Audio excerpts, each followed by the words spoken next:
கவர்ச்சின்னு சொல்றதுக்கு ஒண்ணுமே கிடையாது. பலான படங்கள்னு சொல்ற அளவுக்கா இருக்குது. ஆனா நான் தெரியாம தான் போய் பண்ணினேன். நான் ரொம்ப பிஸியா இருந்த நேரத்துல ஒரு கேரக்டர் வந்து ஒரு கதை சொன்னாங்க.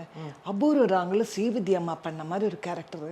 அபூர்வ ராங்கல ஸ்ரீவித்யா அம்மா பண்ண கேரக்டர் பண்ணணும்னு யாருக்கு தான் ஆசை இருக்காது. 4 பாட்டு அப்படின்னு ரொம்ப சந்தோஷமா இருந்தது. நான் இது பிஸி அவசியம் எனக்கு ஒன்றும் கான்சென்ட்ரேட் பண்ண முடியல.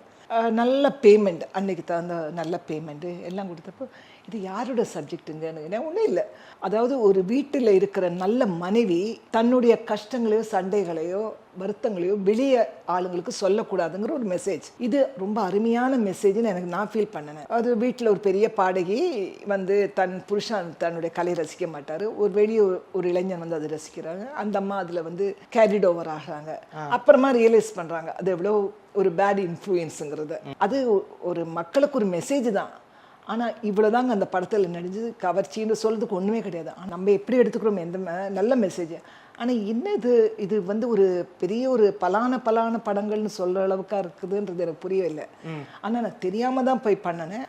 ஆனால் அப்போ எனக்கு அதெல்லாம் தெரியாது. இப்படி நான் இந்த மாதிரி சப்ஜெக்ட் அப்படின்னா அப்படி சப்ஜெக்ட்.